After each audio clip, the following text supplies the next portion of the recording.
I see us in the Facebook.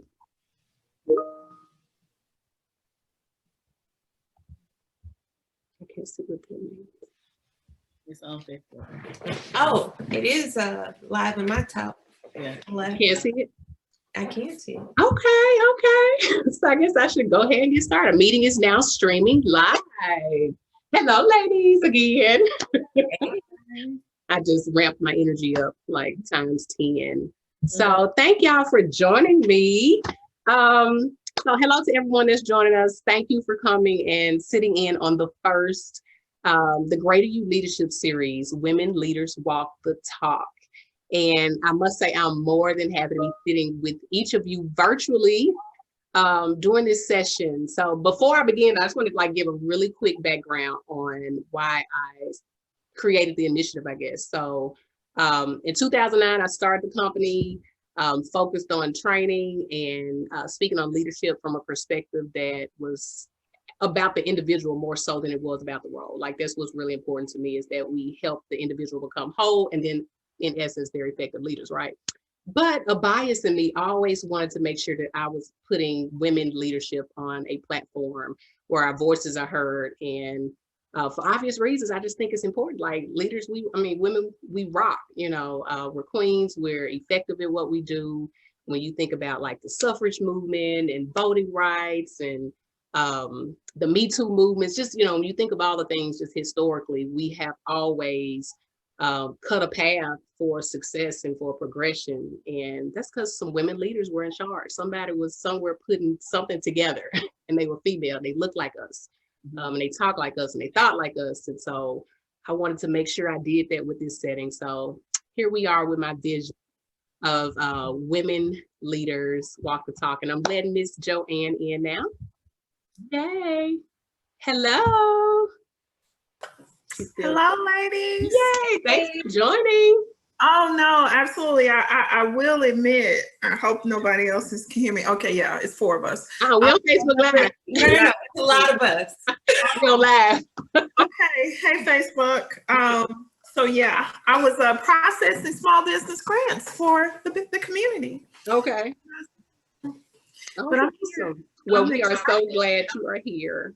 Thank you. So I just was giving like a quick snippet about why I started this initiative, and I wanted to be able to put women's voices like yours on center stage so that we can help others grow. It's important for us to have the resources and to hear the ways that you can be effective as a female leader. And so you three came to mind, and I look forward to today's conversation.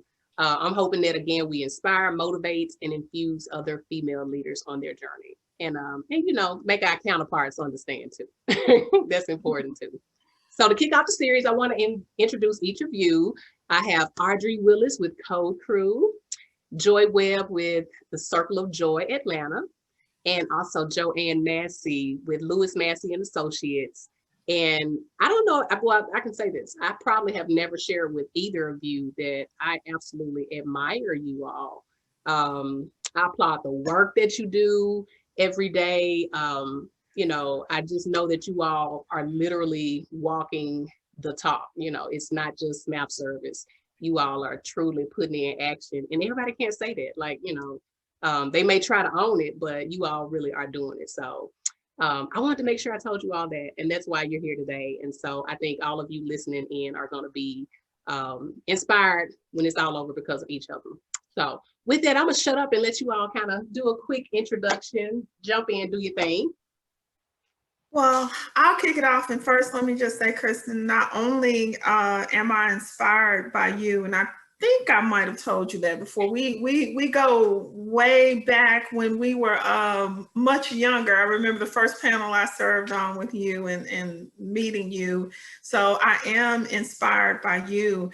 But I am so honored to be on panel with these other ladies. I know Audrey, and I have heard of Joy. And when you asked me to participate in this, I jumped right up because truly, as women, the challenges we have in being leaders and in finding our place and, you know, still being our authentic selves is so hard. So that's going to be the conversation. We'll save that tea for later. But I am Joanne Massey, and I am the founder and owner for Lewis Massey and Associates, founded in 2014, right here in Shelby County. And of course, I am AKA Director Massey for the City of Memphis Office of Business Diversity and Compliance. That's my day job. But we all know that 9 to 5 pays the bills, and that 6 beyond is fuse your passion. So I'm very passionate about the work that I do with Lewis Massey and my partner, Tracy Buckley. And so I'm just really honored to be here. I'm a mom, a wife. I can't say my kids are little anymore, 17-year-old twin girls and a 23-year-old son, believe it or not, beard and all. But that's my baby. So I'm a native Memphian and a proud Lemoyne graduate, and recently completed my certification with Harvard. So I like to add that HBCU and that PYI right there together, but I'm really excited to be a part of this panel. Awesome, awesome. Thank you, Joanne. And just that small intro, yeah, we about to have a good time tonight. You got a lot of perspectives for sure, for sure. All right, who want to go next? I don't want to call out names. Who wants to go next? So my name is Audrey Willis. I am one of 3 co-founders of Co-Crew, where we expose children and adults to computer science through workshops, computer boot camps, hackathons, and various events. And that is my 6 till 4 in the morning.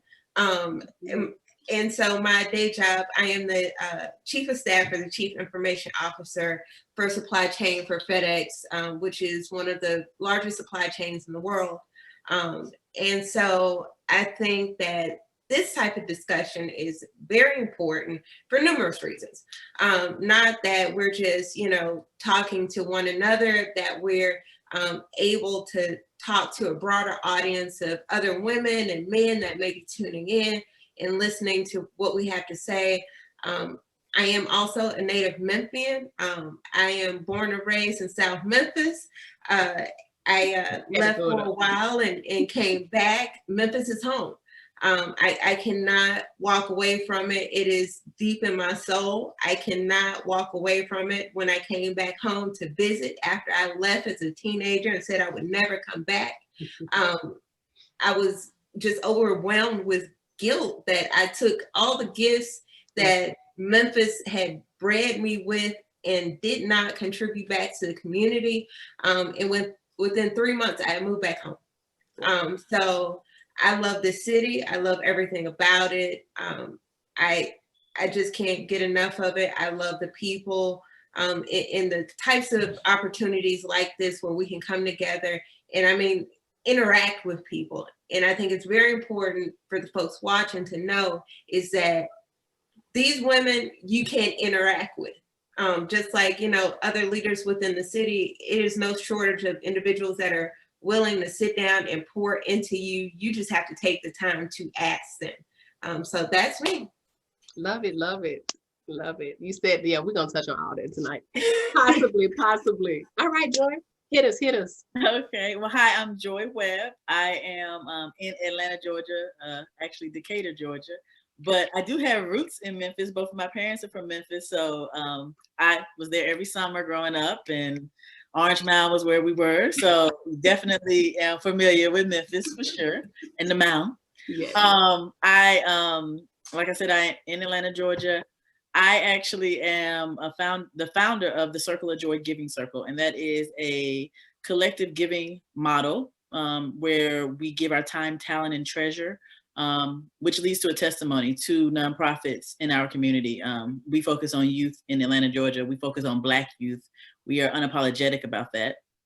And we're intentional about it. So it's a collective giving model. So we talk and speak and teach about philanthropy and what a philanthropist looks like.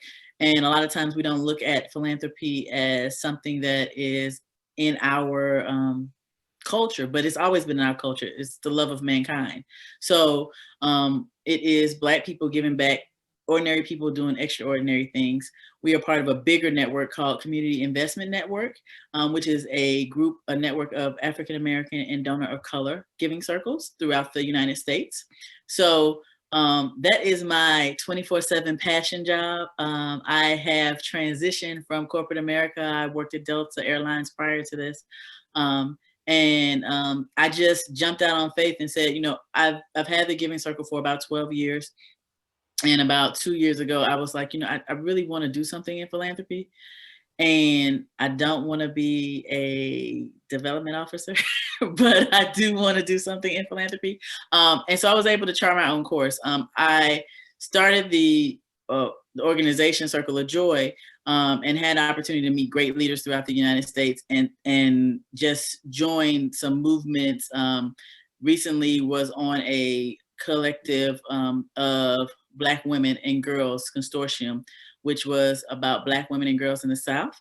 And we were given $90 million to figure out what was the most, how we could make Black girls' dreams come true, Black Girl Joy. And so we actually came up with plans and did listening sessions, listened to our community, because community knows what community needs, so that our Black girls could be and have all the things that we wanted, we would desire for them. And then even the Black women, you know, taking some of that trauma away, because we know that in all of us as Black women, we were little Black girls. So we have all of that in us. So had a great journey in this philanthropic world. Was very afraid before I jumped into it, because I thought, well, how can I make it? You know, how can I survive? I work at Delta. I fly for free. I enjoy going and at the drop of a dime whenever I feel like it. But, you know, God has a plan. So I always know that. And, you know, doing what I love is really the joy to my heart. Being able to give back and teach others that they can give back in this collective giving model, where you don't have to have $1 million to be a philanthropist, but you can basically change somebody's life by, you know, too much is given, much is required. So that's my spiel. I love it. And every time I think about, you know, philanthropy, you do think that you have to have, I gotta have a whole lot of money, you know, so I can really appreciate the concept of, you know, many putting together to create the larger pot. So looking forward to hearing more about that. So what I like to always do whenever I do an interview or anything, I always like to ask this one question that you will not have much time to think about. If you only had one leadership trait that you could take with you, just one, what would it be and why? You have 5 seconds each to answer and give us the why. We're gonna go, let's go Joy first. Listen, is my trait, because I know that in listening, I can really hear the problem. I think that it's very important. I know a lot of leaders don't listen. And so, or said leaders don't listen. So I feel like if I listen, then we can get to the core, and we can change things. We can work together. We can, you know, collaborate. We can move forward. I just gotta at first be willing to listen. So that's my 5 seconds. All right, I saw you, Joanne. You hopped up. Let's go. I'm ready. This is one that I was recently even talking about, and it's empathy. Alfred Adler said, it's seeing with the eyes of another, Joy, listening with the ears of another, and feeling with the heart of another. Empathy is just so important. And I'll say this, and I'm gonna just jump right in there, you know, since I'm speaking not as direct, Nancy. Women are truly the experts when it comes to empathy, because whether you've given birth to another child, a child of your own, you love nurturers, we're caregivers, we are those people. And that person, that's who we are. And so the way that we are able to express empathy, even in times of challenge, like our, can I be political? Come on. Because the question coming later. Okay, so I got to swing the hair back. You hit it with a hair flip, though. Come on, this girlfriend talk. This just you said you wanted it spicy, Kristen. You know I'm bringing the spice. But as our future vice president of the United States, the way that she not only expressed empathy for the citizens of our country And for the person who holds office now in families that have been impacted, and Breonna Taylor's family, and just the fact that she was able to say, I spoke with her mother recently. That is something that a lot of, I'll just say the other people are not able to do. So I know you said 5 seconds, but I had to put that little spice on there. It's empathy. It's that listening that Joy talked about, and what it all encompasses. I always like that one because empathy isn't the one that usually people go to. So definitely listening, but I rarely hear empathy for that answer because it's like tuning into an emotion that people don't really want to go to. Right. But yeah, Audrey, what you got? So I would say the ability to always see the positive intent in people. I think because of the climate that we're in, it trickles down to every single thing that we do, whether people choose to believe it or not. It trickles down into our daily interactions with our family, with our friends, but having the ability to see positive intent in people kind of removes that shade of assumption. You know, this person looks that way, so they must think that way. But when you are able to be a leader and be able to see the positive intent in people, it removes it away. Yeah. I like it. And again, I stay within another 5 seconds. But that's another space. I follow debate rules. Oh, you did. But that is another space that people don't like to tap into, but it's really important. So I'm a social worker by trade, right? Yeah. And so I tend to think about those less than tangible, you know, the empathy and, you know, being intentional and seeing the good in what's actually happening versus always thinking the negative. So yeah, I think that's really important and people don't pay attention to it as much. That human piece that exists, period. So okay, so we got our four traits that we're gonna say collectively we all have. Oh, mine would have been resilience. Okay.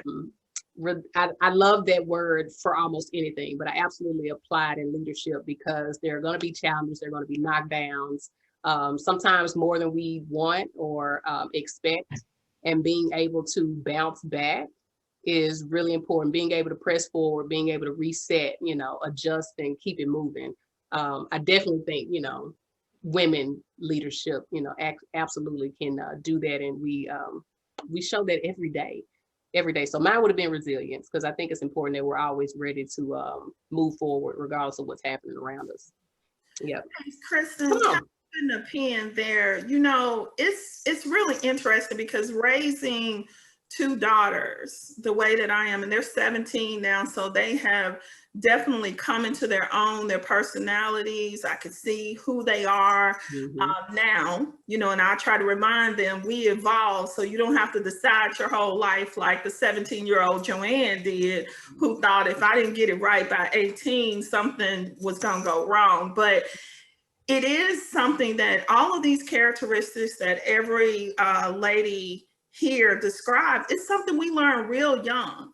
And it's something that is almost, whether you do it willingly or it's forced, resiliency, you know, listening. We have to be able to listen, and we do it almost inherently. I mean, I just walked into one of my daughter's rooms and she told me to get out. She was talking to a friend on the phone and they were talking about something, you know, that was just between them. And of course she didn't say get out because I am a Black mama, don't play with it. Okay. She just said, oh, mommy, you know, and closed the door. But that, and then moving past those assumptions and their resiliency, those are things that we all learned and was instilled in us, again, willingly or forced, long before we got here where we are. And so I think that's, again, why women, whether, you know, society wants to recognize it or not, we just make good leaders because we're really trained from very little to take care of people and to lead and to take, you know, take charge and things like that. And it's not about that masculinity, but it is about femininity, which and to me is a power. So I just wanted to add that. No, add. That's what we want. We want to hear it all. Because I mean, we want not only ourselves, but those who are tuning in with us to just be able to take away and grow from this moment. So y'all may not know, I got my notebook over here. Yeah, mine too. Because y'all all, I mean, already have offered up, some good stuff for me to really keep in mind, put more in the forefront of my head. So one of the reasons I start the organization, like I mentioned earlier, is because I want to be able to make sure I'm putting those voices on the platform, right? Our female voices, so we can have a better understanding of why equality and respect, and just simply understand the need for more female leadership is important. So with that, when we talk about voices, have you ever or are aware of a time where maybe your voice they didn't want to hear you? No one wanted to hear your voice. No one wanted to hear your idea, your project, and maybe told you that your voice didn't matter, or the project wasn't going to work. Have you handled that as a leader, or on your journey to leadership? And I'd love to hear that feedback. Yeah. So I think in some shape, form, or fashion, a woman hears either subconsciously or actually, I don't want to be heard every day, whether it be from somebody, a passerby on the street, or somebody at work. But I think the older you get, and it's a maturity thing, I think the older you get, the more mature in it, the more you get in tune with what battles you're going to pick and how you're going to adjust and accommodate. If you don't want to hear me, this is what I'm going to do. I think in several situations, I know personally, I am non-confrontational. I am not going to exhaust the energy it requires to have a confrontation with you, because I know at the end of all this, I'm going to do what I said I am going to do. So, you're either going to do it or I'm going to find a way. And I think learning how people operate and being able to be in tune with the way people operate helps you, and I hate to use the word manipulate the situation, because a lot of times you have to send a subordinate. And sometimes that subordinate may be a man. And I've done that several times in having conversations with people and, knowing that somebody is tuning me out or trying to become tone deaf. Now it's my opportunity to say, well, who do they listen to? And, find that person and put the bug in their ear to pass it by. So, it's not always about storming through the room, because we get the brand of, this is an angry woman coming in the room and, she's bitchy, she's whiny, et cetera, et cetera. No, I'm just going to massage the situation until it turns into my favor. Because I'm a firm believer that things that are meant for me are for me. I feel like if God puts it on my heart, that's what he said, and that was the end of it. And I just have to figure out what I'm supposed to do to get down that path. But like I said, 20-year-old Audrey would have whined and screamed and kicked. 40-year-old Audrey, we're just going to figure out another way to do it. Yeah. I heard strategy, being strategic. You know what I mean? Being strategic the whole time. You were trying to scratch manipulative. You being strategic. Not manipulative, just strategic for sure. Well, I'll tell you, ladies, and I say this all the time to my team members, but especially the women that I work with, my mentees, and even my children. It's chess, not checkers. It's not manipulation. Believe me, you're going to be the pawn, or you're going to be able to move across the board. And so it's really just a way of life. And a lot of times for me, growing up in North Memphis, New Chicago, I was stereotyped rather easily. I had a really, really big family and cousins all over the place. And I was stereotyped, oh, you're going to be just like this person and that person. You're going to have a house full of kids. I'm like, you don't even know me. And so for me, in my head, and I can remember being 13 years old and being told, you're going to be just like so-and-so. And I said, you know what?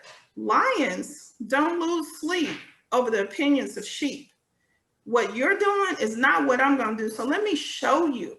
And I was on this proving track, and I got past that. Like Audrey said, I got past that as I got older. I realized I didn't have anything to prove anymore, and that gave me peace. But for years, it was, okay, you said that, let me show you what I can do. Or when, like you said, Audrey, they would say no, be like, okay, I'm gonna show you. Now, I'm gonna tell you right now, for those who know me and those who are listening, that storm in the room. I just saw that recently. I have grown and I am refined, okay? But that's because I just realized there's a different way to do things. And again, that peace that I have from that has only done nothing but open up more doors and elevated me in rooms where, like they say, you're discussed, your names are in rooms where you don't even know people are, you've never been in. And that's been really, really beneficial to me, to find that calmness and find that peace, which really allows God to manifest what he wants me to have in my life. And so it's just coming. It's just coming. Love it, love it. When you know better, you do better. Yes, Man. you do better. I actually, I agree with both of you ladies. Another interesting fact is I'm 5'11", so when I come in a room, I got a presence. I'm gonna always have presence. You're gonna know I'm there, whether I speak or I don't. But I also know that I know what I know, and that's a maturity thing, and that's me walking in my own lane, walking in my own purpose, and knowing that, you don't have to agree with me, but what I know is what I know. And so finding the allies, finding the advocates, when, maybe I don't need to speak, maybe you don't need to see a Black woman, maybe you need to see a white man, that can advocate for me to open the door for me to go into the room.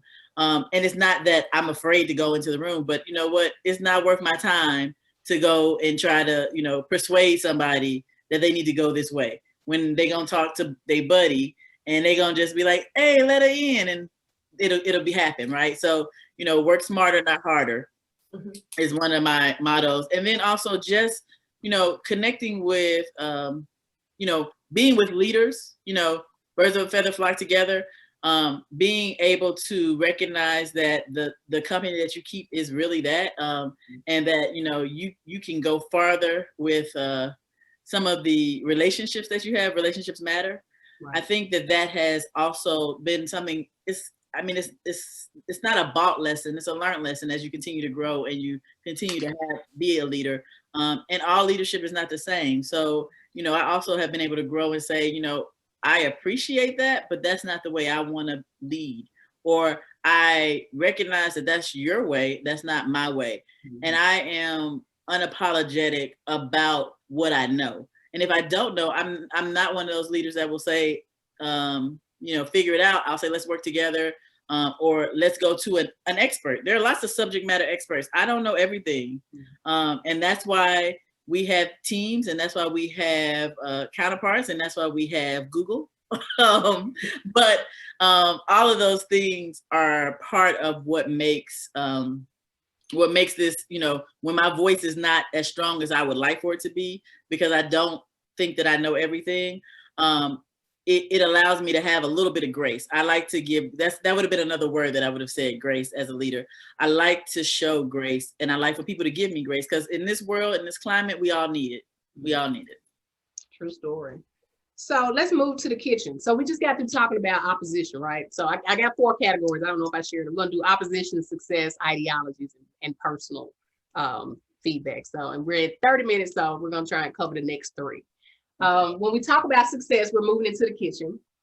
Do I have any cookers? Who cooks at the house? Do something, you just take out, Well, I think about like my grandmama or, that aunt that used to cook, and they had this secret famous dish. Nobody knew what they put in it, whatever, seasoning, love that they rubbed on it. Nobody knew this secret. But it worked, and it had a successful outcome. Everybody loved whatever the dish is. So when we talk about effective leadership, when we talk about female leadership, what has been the sauces? What's your secret sauce to be an effective leader? Like, what have you, whether it's singular or, a combination of, several seasonings that you had to use? What's been that success? Because success doesn't happen all the time, but I'm sure you've obtained it. So what worked for you in those instances? And I'm gonna shut up. Okay, I'm gonna jump out here. So I was a freshman at the University of Memphis. So I said I graduated from Lemoyne on. That's a long story. We'll save that one for over wine. But I I started out at the University of Memphis, and I was on what was called the Leadership Scholarship, but it's Emerging Leaders now. And we were introduced to Franklin Covey, and they gave us, these binders or whatever, these planners. And on the first day of my first class, the quote was Aristotle's: "We are what we repeatedly do, therefore excellence is not an act but a habit." And it stuck with me because, as y'all could tell, I like quotes, right? A lot. Read them every day, send them to my kids by text. They just be like, okay, we hear you, mama. But I love that one so much, and it stuck with me and stuck with me. And so every team, and now I'm kind of giving my team the sauce, and they're going to be like, we thought we were special. Every team that I have managed since I was 27 years old, when I had my first supervisor's job at the Shelby County Trustee's office, I have used that quote as our mantra. And it has become something that we have instilled in our team each and every time. And my team members just, they take it because it's about operating in excellence. And so when we talk at the Office of Business Diversity and Compliance, we say, oh, we operate in excellence. So we got to make sure this report gets out. We got to make sure, we're on time, this meeting, this event, whatever the case may be. And so what I really think, and this goes back again to women leadership, I'm not a boss. I don't even allow my team members, when I'm with them, whether they're managers or they're the receptionists that answer the phone, you don't work for me. We work together. And some people are used to, saying that about the person they work with or for. And so I have to stop them. Now, I don't embarrass them in front of people. I just like, you don't have to say that, girl. We good, now if you be late, we're going to have a problem. But understand that you don't have to do that. And so it's that camaraderie, it's that teamwork, it's that instilling. And I think, again, that's what we as women do, because we can't be the bulldozers in the room. Joy, I'm telling you, I have not met a lot of people taller than me, and I'm only 5'8.5". You got drunk over here. I'm like, she is 5'11". And don't let me put no heels on. No. Girl, okay, me too.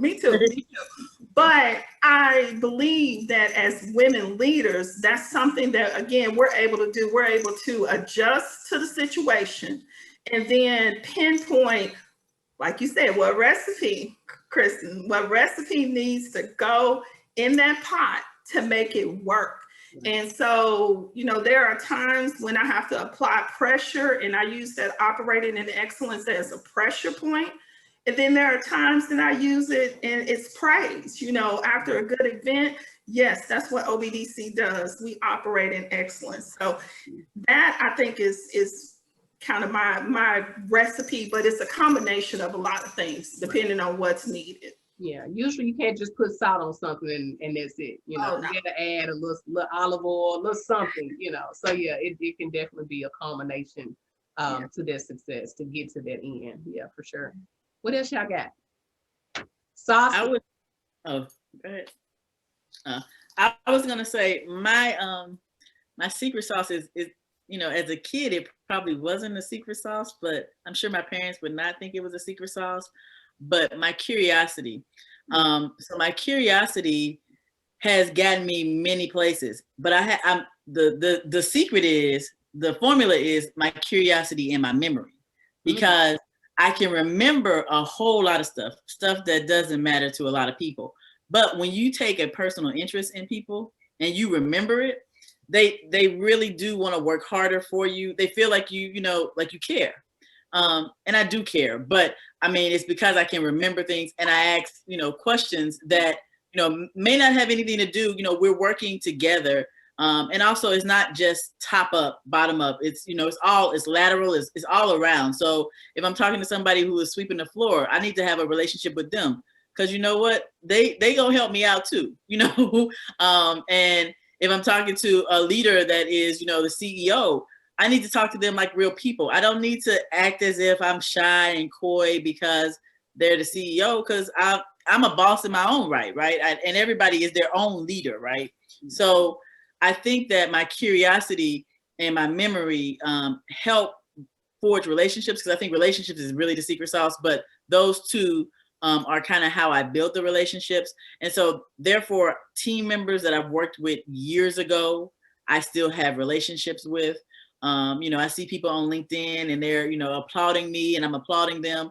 And I haven't seen them in years. I haven't spoken to them in years, but I remember the relationships that we did build. And that just doesn't go away. And you can pick up the phone and talk to somebody who, you know, maybe was an intern when you were at a job and now they're a leader, but you took the time to actually get to know them and not, you know, say, hey, can you go run these copies or can you give me some coffee? But you actually took interest in them and have a memory of them, you know, because everybody can, you know, we all work together to go forward. So you never know where you're going to meet people. And I like to meet people where they are. So that's my secret sauce. So I'm gonna start asking more questions starting tomorrow. I hope my report, the folks I report to and listen, I'm starting to ask questions tomorrow for sure. Yeah, what about you, Audrey? What's your secrets? So I think my secret sauce is probably my faith in serendipity. So I don't think, and this is just Audrey's personal opinion, there's a bad thing that happens. I think you're put in positions or put in places for a reason. And so whenever there's something I perceive to be bad, I almost instantly, after you cry, after you're mad, after you're feeling what type of emotion, my next feeling or thought is, why did I have to learn that? Why was I put in that position at that place at that time in that circumstance? What was it that I had to learn there? And immediately it's like, I had to learn this thing or that thing. So it's like this self-reflection that instantly comes out of this. And so I truly feel like, you know, success is just an alignment of what did our fearless leader Oprah Winfrey say? Success is the crossroad of luck, opportunity, and knowledge. I think that's what it is. Somebody's gonna figure it out and send it to me because I messed it up. But I mean, I truly feel like those things are continuously happening around us. And the serendipity of it all, the chances that we get, they're not just because they were put at our feet or, you know, I'm lucky I received this job because I'm lucky. No, I received this job because I worked hard. I put myself in the right place at the right time. You know, it's been plenty of times where there's been a networking event and I go, oh, I just want to go home. I don't want to meet anybody else. I don't want to talk to anybody else. And then in the back of my head, something says, this may be a serendipitous event. Or, you know, this may be something going on that, you know, aligns you for something else. And lo and behold, most of the time it is. I mean, and you may not see it then. Just to Joy's point about having an intern, you sent them to get coffee the whole semester and, you know, but you built a relationship with them and you don't know how that relationship is going to come back and affect you down the road. So I feel like having the ability to instantly reflect on things and take advantage of serendipity has been my secret sauce. Love it, love it. I'm not gonna show y'all my notepad. Okay, so I know I want to get to this one before we leave. So in like the last 20 years, well, actually I was doing a little research trying to understand how many female leaders have run for vice president or president office over, you know, just historical time. And I always went back to just like Shirley Chisholm. Because she was obviously being African-American, she was the most prevalent and shared, you know, person with me. But I just saw this really long list of women of all backgrounds, all the, you know, all industries that have run for vice president and president. So just on the heels of last night, you know, I just want us to have a little dialogue about, you know, female leadership at the most powerful level. You know, what does that look like? And then beyond the president, when we talk about, you know, S&P 500 or Fortune 500 companies, or just, you know, even more entrepreneur female, you know, leaders running their small businesses to grow into larger companies. what are y'all thoughts on, you can start with the president level, you know, women leadership in those offices. Are we ready? You know, just we've been ready. You know, I'm just throwing out questions. We're not y'all riled up now. I think we have always been ready. Have we been willing is the other question. Mm-hmm. And just speaking on the debate last night, you had a female moderator, you know, and one woman on one end of the table and a man. And I know we joked about flies and all this other stuff, but for me, what I saw was just blatant disrespect. Mm-hmm. I mean, not only was he disrespecting his opponent, he was disrespecting the moderator in a way that a lot of us see disrespect all the time. We're talking, we're saying something, we got this guy over here mansplaining something, an idea that may have been the same thing that we just stated, or, you know, not giving us an opportunity to get a breath in or word in, or cutting you off. And for me, it was just like looking at myself at work every day, or, you know, in leadership experiences. And a lot of times men, I feel like men don't realize that they're doing that. And I think for me, I have sons. I've always wanted daughters. I've always wanted a best friend to go hang out with. Yeah, a broke best friend. All that. I've always wanted that. But I have sons, and I feel like it is my duty as a mother of a son to not only protect him, but to ensure he knows how to treat a woman and respect her. And I'm not talking about in a romantic sense of the word. Of course, I want them to be perfect gentlemen. But when he goes to work, I would want him to treat his coworker with the same respect that he would treat his mother. And I think that's important for us to understand and embrace, is that we're just not raising sons to be good husbands. We're raising sons to be good co-workers and good representations of how they should treat women. So love it, love it. Who else? Presidency, female leadership, vice president. I'll say this, I got a lot of opinions about last night, and some of them I have to, you know, hold in, and a few of them I couldn't help myself. I put on Facebook. Most of them I was here in the house ranting and raving with my pink and green on, running around the house. But I think what I want to say, even not just necessarily towards women in leadership and you know, that highest role as a president, I have had the pleasure of meeting and becoming, you know, befriending some of the most powerful women in our city for many, many years, and really gotten close to them, to know behind the curtain. And that helped to humble me, because I thought I had to be so perfect in order to get there. It was 2010, and the Memphis Business Journal has selected me for the top 40 under 40. So, you know, I'm telling all my age here now, but, or 14, and I had got selected. And I said in that profile, I said, I want to be the CEO, you know, of a Fortune 500 company and lead an economic development agency. And the years went on, I was just very intent about wanting to do that. But when I got to know these other women, I realized and saw the challenges. And, you know, again, I use the word being their authentic selves. I mean, they got to come home and cook dinner. They got to, you know, come home and, you know, do the things that women do, especially in marriages, but then also in the workplace, like Audrey was saying, you know, they are then treated in this different way by men, regardless of the title they hold and whether they're the leader or whether they just, you know, they're co-workers.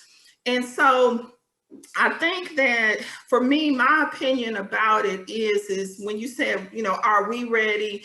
And yeah, we're not willing, because we don't want to go through, excuse my language, that shit. It's like, do we really want to subject ourselves to what we know is going to happen? Society in and of itself is not really ready at this point in time for a woman to be first. They prove that by the numbers. Don't get me started, and I might say too much here about the politics of that, but we know what we see. We're talking about now, they said last night that both of these gentlemen, if given in November, will be the oldest, the oldest president that we've ever had. I just, it just takes me back. It just makes me take a step back. And so I know that the day will come. I want it to come during my lifetime. And I believe that it will come, at least for sure, during my daughter's lifetime. But it is about everything that we're doing here and breaking down those barriers. We have to, for the next generation, like we're having this conversation now, have it. And so even though I work in politics and, you know, it's going to be what it's going to be tomorrow morning, but I think that we have to be bold enough to have these conversations and to really put it out there, because like I said, and the reason why I mentioned about those women, had they not embraced me, taken me under their wings, been truthful with me about what they experienced, their challenges in their lives and who they are, I would have still been butting my head against the brick wall thinking that I had to be perfect. So Kristen, again, I know I said it when we started this, thank you for having this conversation, because people who see me don't know. I know Audrey, and I know she's an introvert. We share that. We don't want to be there. You know, we looking at each other like, we really don't want to be here. We want to be here because we know it's a purpose. And, you know, whether you're a friend or it's a professional setting, we know we need to do this, but we really want to be at home, watching TV, reading a book or something. But these conversations allow other women, and I hope all the people that are on the line, you know, see, not only are we approachable, but the same challenges you have, regardless of your job and level of leadership, we all have them. And I think that that's where, particularly as women, we sometimes separate ourselves, whether it's, you know, through cliques, positions, economic status, you know, who's tall, who's skinny, who's, you know, got certain features, whatever the case may be. We always, because we were little girls, taught that. Because I remember being a little girl, you know, and didn't even know any better, fishing for compliments. If somebody said I had pretty eyes, it made my day. I don't need you to tell me I got pretty eyes. I know what I look like now, but as women, again, those are challenges we have. And don't get me started talking about the dressing in the workplace. I don't want to dominate. I'm gonna bring you back on for that one, Joanne. That's a whole conversation, because let me tell you, if Bill Gates can get away with wearing those plain clothes all the time, and I know Audrey, this your field, technology, they can wear that, but then you wear it.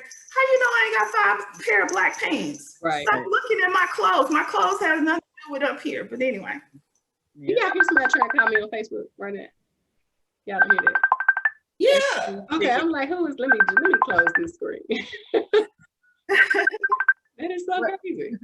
I don't even know where it's coming from. About last night was, I'm so you know, sorry. hearing the feedback. So first of all, I if I'm honest, I don't watch the news. I don't do the politics. It's just too much. And I definitely didn't watch I saw a piece of the debate last week, and I was just like, I can't do this. I knew I could watch last night because I knew it was somebody intelligent on there. So I watched it.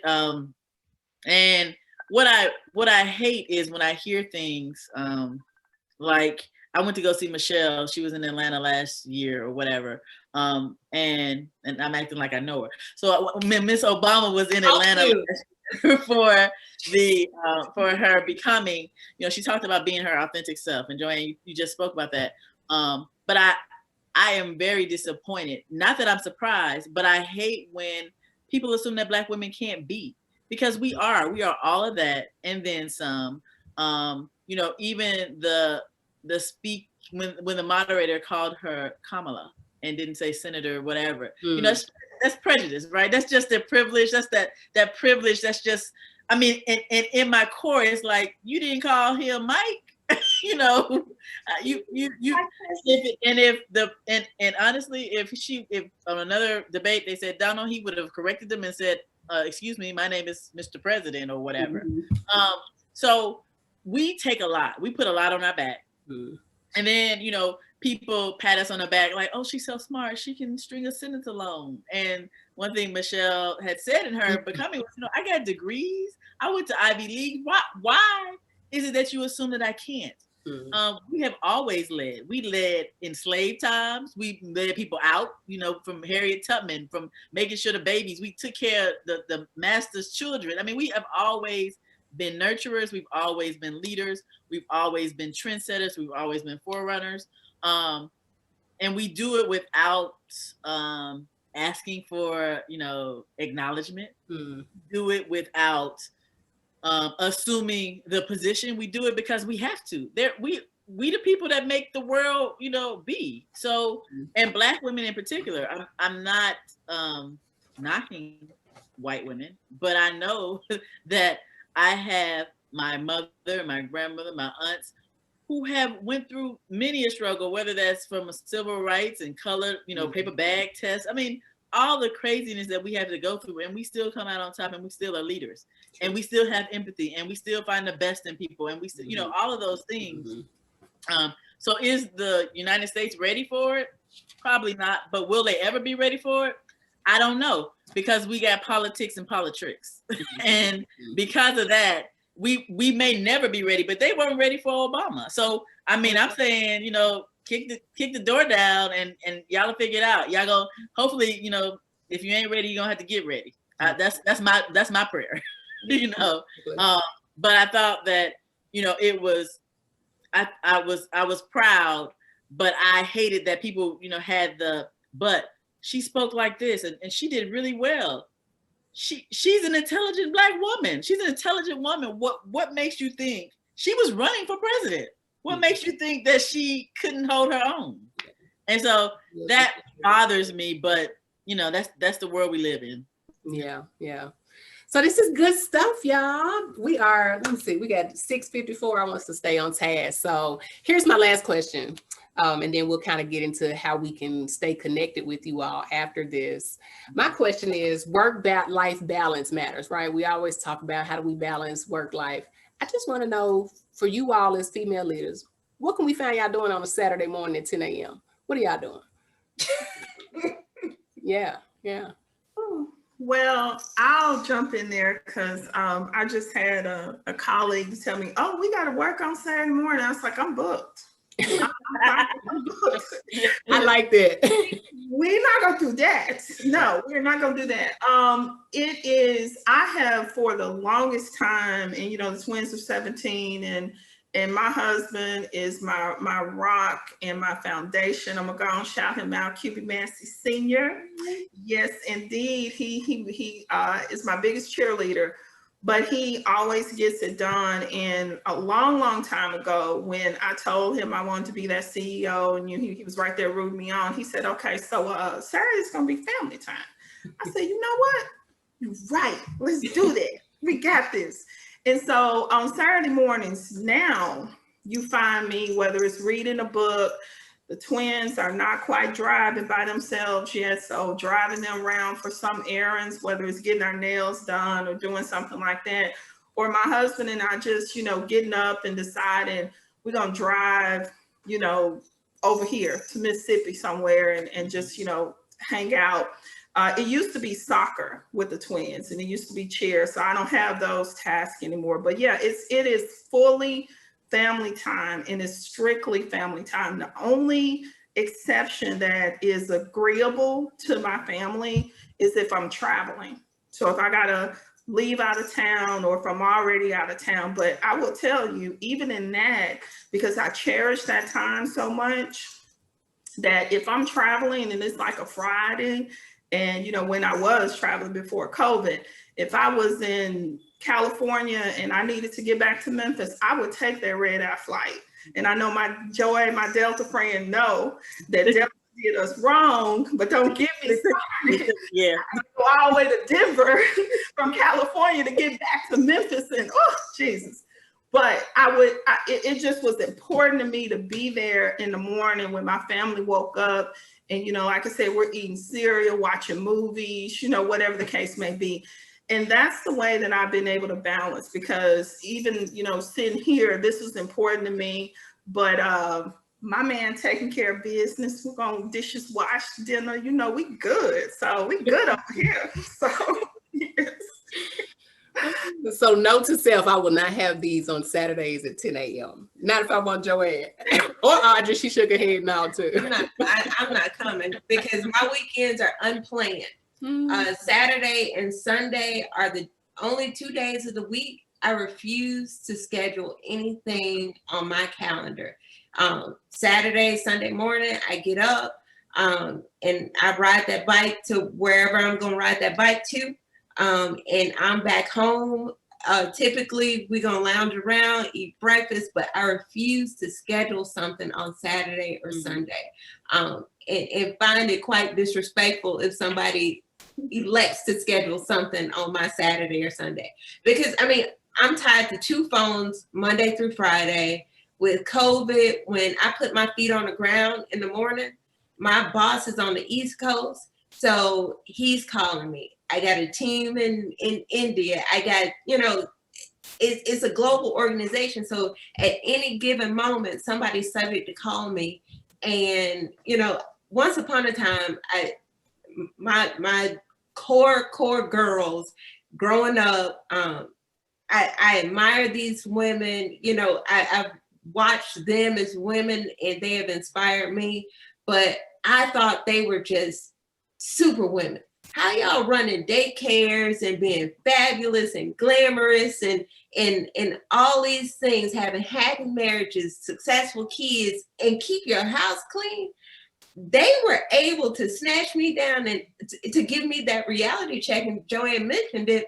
No, we're not perfect. We don't know what this work-life balance is. My house is clean because I had to figure out that my time was better served with my family and I paid for a housekeeper. So things like that, you have to take and draw into perspective. But I reserve that Saturday and Sunday for me, and my family. Well, I don't necessarily do the same, but that's because I do a lot of community work. So I might have some Saturdays that I have to be in the community because that, things happen on Saturdays. But, I also, when I unplug hard. So I'm single, so I can unplug on a whenever. So the single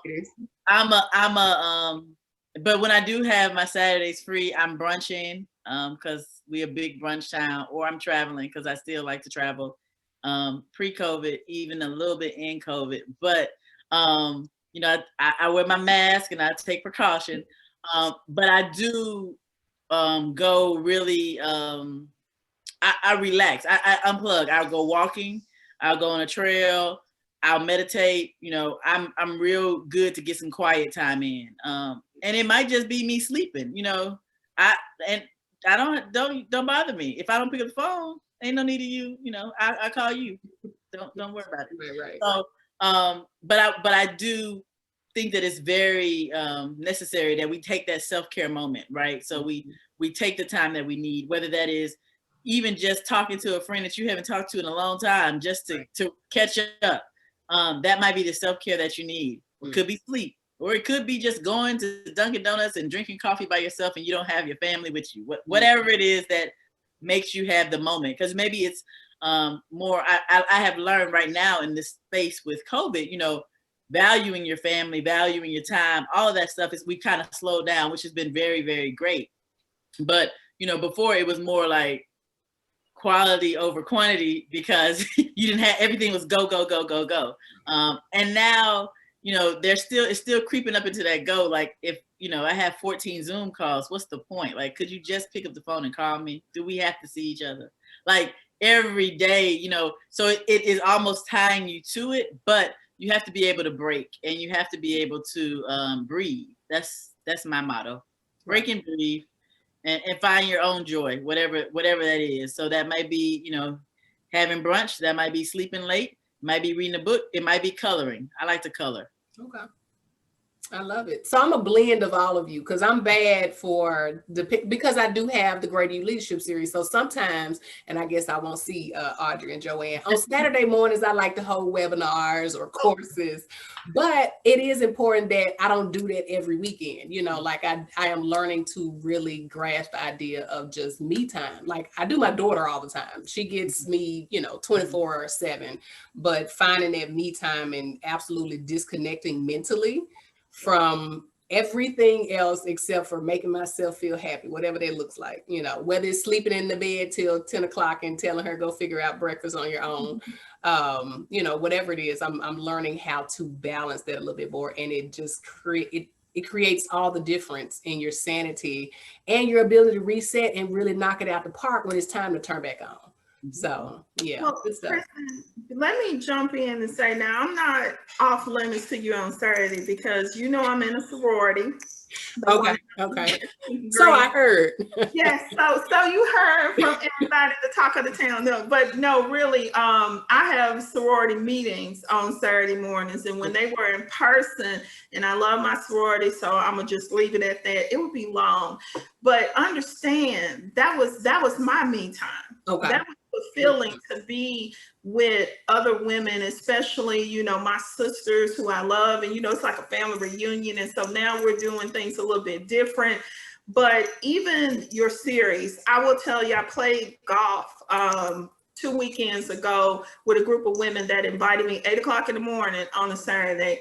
When I tell you my husband is my biggest cheerleader, my family is too. The girls, that golf outfit you saw, that was all the twins. They say you got to look like it before, you got to, what did they say, dress like you got it or something. Okay. So I was ready. So I want to say that this is not just for you. You can call me on Saturday mornings because I love this and I love engaging with other women. But this is for the listeners and, everyone that's here. Your time does not, you own that, and Joy said it when she said that, getting connected to your family and reconnecting, you have to reconnect to yourself. Mm-hmm. I am telling y'all right now, okay, this COVID experience has allowed me to reconnect to myself in so many ways because yes, it's a Zoom meeting, but I can say no, I can manage my time. I'm not feeling obligated to be tied to the office. I have lost weight. Yes, I'm in a dress that I hadn't worn in years. I have changed my hair 3 times. Okay, my skin is glowing and I am very happy, all peace up in here. And like I said, playing golf for the first time, I'm doing all kinds of things, reading books and watching movies and, decluttering my house. I'm talking about, I am doing the thing, but it's because for me, what my family and I talk about is I can't be my best self for them until I'm my best self for me. Correct. So they will, like right now, I can see them over this screen, but they're doing their thing. Nobody's coming in here, saying anything. And it's just about being you. So as women, I'm just saying that as we look to build our families, build our careers, build our reputations and all of that, make sure that you're investing in the most important thing, Absolutely. Which is yourself. And so I just want to. And before you cut us off and turn us loose, I'm going to add to that me thing because that is core. And Joanne, you said something. If you are not fulfilled in yourself, you can be nothing to anyone else. Mm-hmm. And when I got married, so I'm on my second marriage. When I got married the first time, I got married at 18 to a man that was my boyfriend since I was 13. So I was always either married to a man, parenting a man, or married to another and parenting another child. And so it took all the way up until I was 38, 39 to stop and say, wait a minute.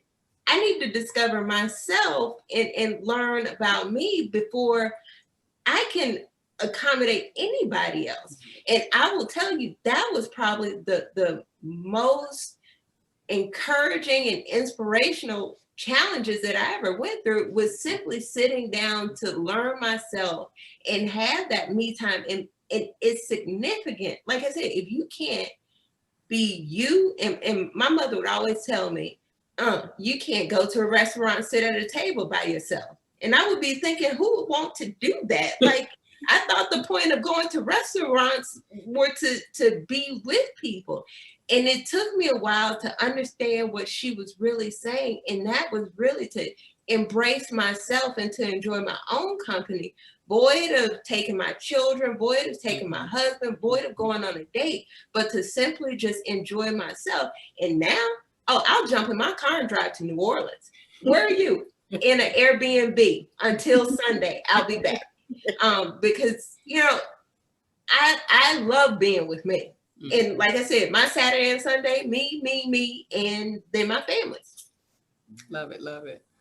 Oh, I've gotten so many amazing nuggets. I mean, we kicked it off. And so what I wanted to do, the reason I asked for those 4 traits at the beginning is because usually that's what you'll hear resonate throughout the rest of the conversation. So listening, we heard it. We heard empathy and having hearts for folks. You know, that's kind of how I look at empathy, and being resilient and being intentional and looking for the good in people. So I heard that through the entire conversation tonight. So I learned a lot. We talked politics, you know, we talked, you know, community, we talked family, and I'm inspired to move forward. And I took notes that I know are going to help me become the better version of myself, which is what I wanted for all of the listeners, everyone who gets a chance to check us out. This will be in replay, so go back and listen to it and really take those nuggets to heart. What I want to do before we jump off is I want everybody to be able to connect with you all in whatever medium you prefer. If you could just kind of tell us, where can we find you? And I'll list it somewhere in some promo where people, if they want to connect with you all on a website or email. So, because we need to follow y'all voices. This is not the end of listening to your voices. Yeah. So since we're on Facebook, Circle of Joy is Circle of Joy ATL. And on Instagram, we're Circle of Joy ATL also. So that's kind of the giving circle. Personally, I am Just Joy, 2 underscores between Just and Joy. So just _ Joy on Instagram, and I'm Joy Webb on Facebook. Yep. Good deal. We will be tuning in to Circle of Joy because, like I said, I think the whole community giving back, being selfless, and I love servant leadership when we talk about being a leader, being a servant, and I feel like that is absolutely, you know, philanthropy, being selfless. So, all right, Joanne, Audrey, how can we get with you all? So my Facebook is for my family and friends. So if you are on my Facebook, okay, that's because I post my children there, all my cousins. Shout out to New Chicago, North Memphis. How y'all doing? My auntie, I saw my auntie Faye on here a moment ago. But my Facebook is for my friends, but you can follow me on Twitter at Joanne _ Massey, MASSEY 901.